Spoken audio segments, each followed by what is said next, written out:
You know, I'm not a super chill person.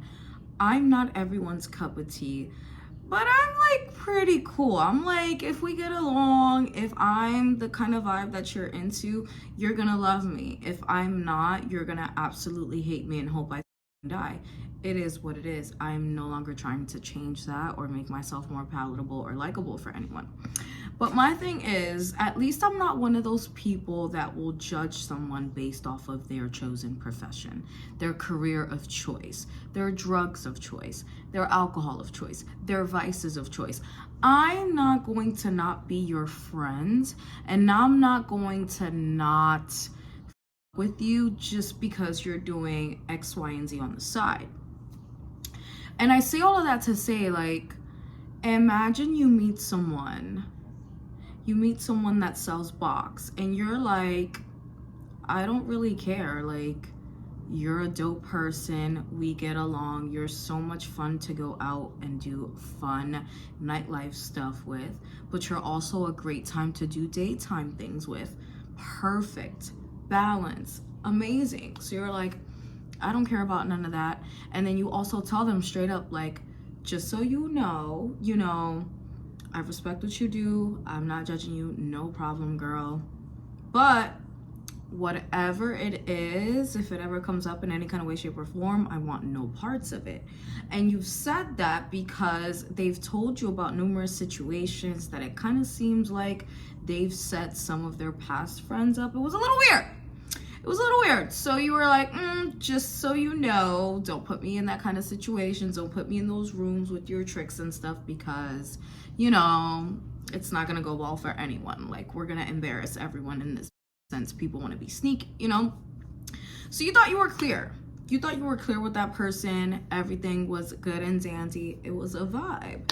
So one night you're hanging out with your one friends and you're like, yo, oh my God, you should meet my other friend who's a great time and a great vibe. I think you guys would hit it off. It'll be a great time.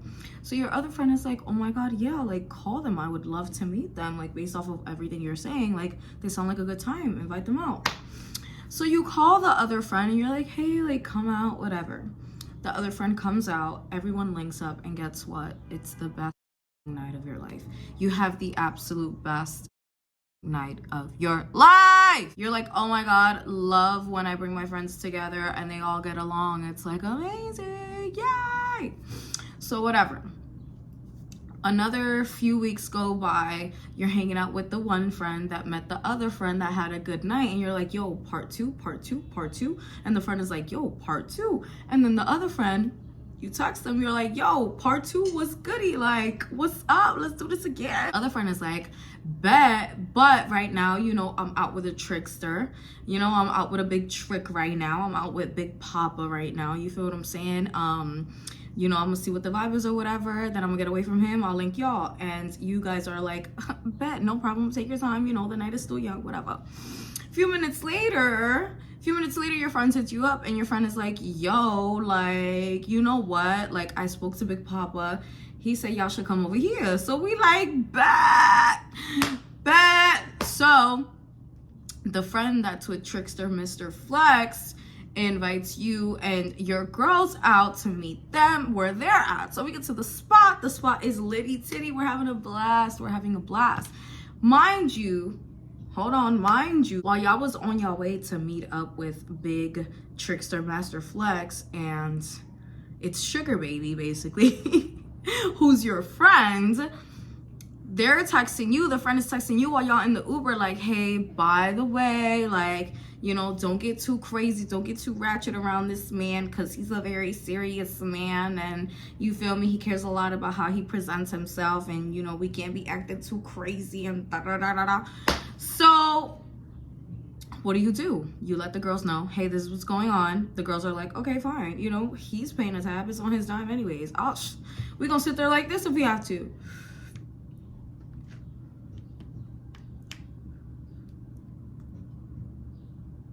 Fuck up some comments, yeah. Fuck up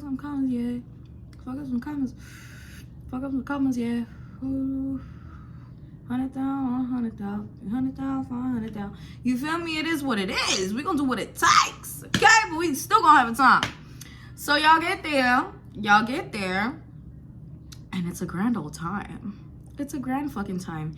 Even Trick Daddy Master Flex opens up and starts having a blast, gets up, start dancing. Sugar Baby starts grinding on him. We're like, oh, having a blast. Shots are flowing, lemon drop me, lychee martini, like all the things. So boom. And then the night comes because that spot closes a little bit early. Yes, 2 a.m. is early for nightlife in New York City. Okay, 2 a.m. is early for nightlife in New York City, if you did not know. So we like, y'all are like, what's next? What's tea? What's next? So the three girls, right? The three girls, the Sugar Baby, the friend, and the friend of the friends are standing outside, and they're all like, what the fuck is up? Sugar Baby's like, yo, I got this money, like, let's go to strip club. And we're like, yes! Everyone is so excited. Who doesn't love a strip club? Who does? If you're an NYC bird, you love you a strip club. So the girls are like, yes, let's go to the fucking strip club. So then Sugar Baby's like, wait, I need to talk to Trick Daddy Master Flex. I need to talk to Big Papa because, I still kind of got to chill with him a little bit. He's been begging me to like go to his crib or whatever. So let's go to his crib and chill, and then we'll get him off my hands, and then we'll head to the strip club. And we're like, bet. You don't ever stop and feel and think to yourself like, hey, this is one of those red flag moments where the friend that told you and made it clear that they have put their other innocent friends in weird situations as far as, escorting and pimping you out goes. But, since you've made it clear to them that you're not into that and you don't want to be a part of that, and if God forbid you put them in that situation, they're going to embarrass you and the Trick Daddy Master Flex, you wouldn't think that they would put you in that situation, right? And you also wouldn't think that they would put you in that situation while you're with a third party, your other friend, who's innocent and not privy to any of this or knows your actual lifestyle, right? You wouldn't think that. You just don't think that. You don't think that. You project your pure, genuine intentions onto others, and you believe that if that kind of thought has never crossed your mind, it wouldn't cross their mind, because who in their right mind thinks to put, who would do that, right? Who would do that? Who would do such a thing? So y'all are like, bet, let's go to his crib. We're going to keep drinking or whatever. Let the drinks flow. Do what you got to do with them. And then we out of there, right? So you get in the car. You get in the back of the red lamb. And you're like, okay, cool. Like, even if it's a rental, it's a vibe for the night. Like, we having fun. We don't give a fuck. I don't give a fuck whether it's a rental or not. It's not coming out of my pockets. I don't care about none of that. Let's get in this car. Let's play some fucking reggae and let's have a blast. So y'all get in a red Lambo. Y'all taking pictures. Y'all taking videos. Y'all having a blast. Y'all are having so much fun. Even Trick Daddy Master Flex is in the driver's seat. He having a ball too. He's singing along. He looking back. He laughing with everybody. This is a cool trick. This is a cool ass trick. Like, nothing like what was stated in the text messages when we was on our way to the spot. Nothing like that. He was a vibe. So we get to the spot. We get to Trick Daddy Master Flex's spot. And, we get to looking around and we're like, we, as in me and all of my multiple personalities, I'm in my head like, this place is like a little empty. Like, it's like a 3-story, I think. We didn't even go upstairs, but it was empty. Then we get to the basement, the man cave. Men love them some man caves, okay? That should just tell you and speak to how demonic and evil their spirits actually are. Why do you want to be in a cave? You always want to be in a cave, just being sneaky, underground, low, no light, like just weird and strange and evil and sadistic and like just cannot. So we get there. Get downstairs, super nice. It's set up like, when people fix up their basements for them to be like livable, super duper nice. Sneaker collection, all the things. We like, oh shit, cool. So then we start playing music, we drink it, we all chilling. Sugar Baby goes to the bathroom.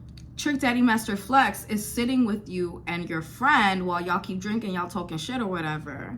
Trick Daddy Master Flex is on your right hand side. Your overly drunk innocent friend is on the other side. And then Trick Daddy Master Flex is like, have you ever eaten your friend?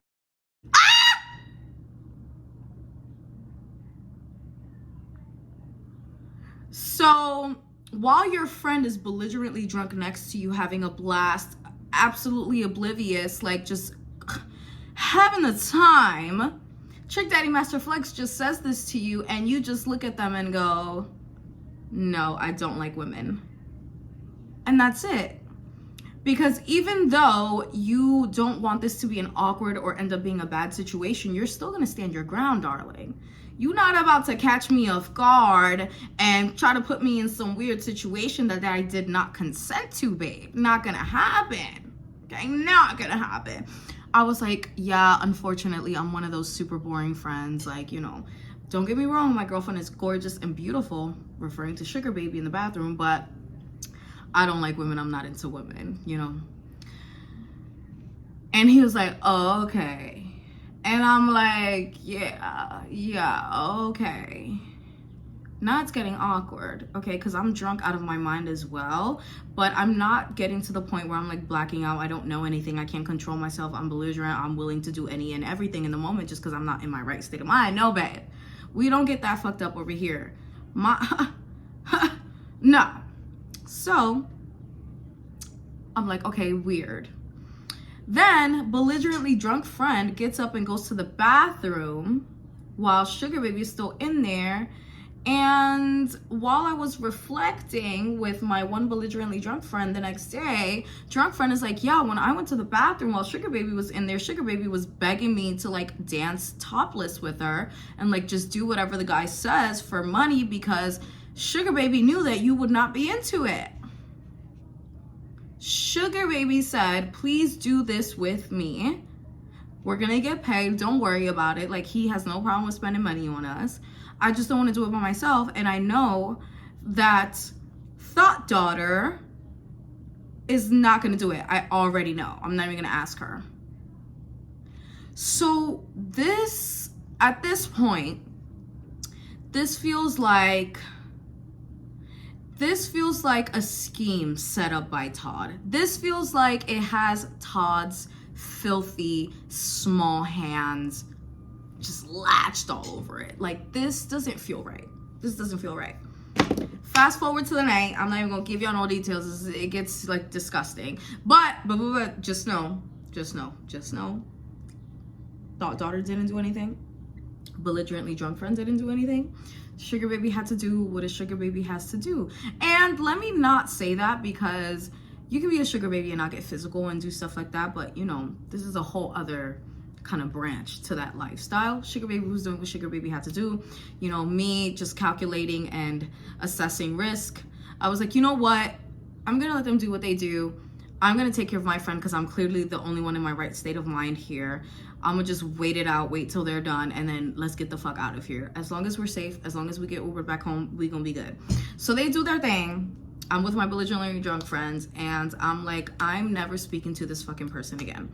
The reason why I felt like I was never speaking to that fucking person again, once again, which was very hurtful. It was very hurtful to stop talking to this person because I felt like this person was a genuine, hardworking, amazing human being. What they were doing with their life and what they're doing with their box has absolutely nothing to do with me. I'm not here to police women's bodies and women's choices. I truly don't care. As long as everyone is a consenting adult, y'all good. Do y'all. My thing is, don't include me in shit that not only have I already expressed that I wasn't into, and if you put me in that situation, I'm gonna embarrass you and the other party, but like, you didn't even talk to me about it. And then on top of that, you try to get my innocent friend in on it in the bathroom, trying to like get her to do some shit, and then telling her straight up, like, I already know that she's not gonna be into it, so like, can you just do it with me? Like the amount of planning, the thinking, and then thinking back at it, I'm like, wow, so like, you've been knew that you was gonna go home with this guy and do these things. You just needed somebody to go with you. Like, you feel what I'm saying? You're already accepting of the fact that you're burning in the flames of hell, but you just don't want to burn in the flames of hell by yourself. Like, you want to be put in the handbasket, you know, with someone. That's sickening to me. Absolutely sickening. And then I'm also super worried because I'm like, oh my God, I do not want my friend to think that I knew about this. I did not want my friend to think that I've put her in this situation on purpose, that I like knew what was happening. I knew what the plan was, and I was just trying to see if she was down too. So many things were going through my mind, and I was like, you know what? Like, I've been friends with this girl for so long, and this girl has never done me wrong, and I really, really, really, really hope and pray to God that she doesn't think that I would ever put her in a situation like this knowingly. You know what I'm saying? So next morning, because she slept over my crib. Next morning, I'm talking to her and I'm apologizing. I'm so apologetic. I'm like, bro, I have no idea what that was about. You know, I'm like disgusted. I'm not speaking to this person again. Like, this is a fucked up situation. This person is a little bit more cool and a little bit more passive, and like, she's one of those friends that's like, even if y'all are like in a weird space, you know, she's willing to like wait it out and talk about it maybe another time. Like, she's kind of that kind of friend. I'm not. Your intentions, I don't know what they were. I don't even want to know what they were, because you're weird as fuck. Thinking back at it, you're weird as fuck.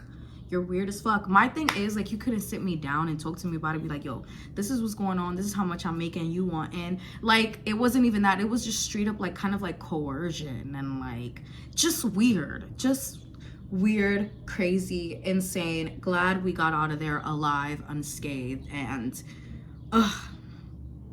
so yeah, that's why escorts and prostitutes don't make good friends unless you're down to get down with the get down.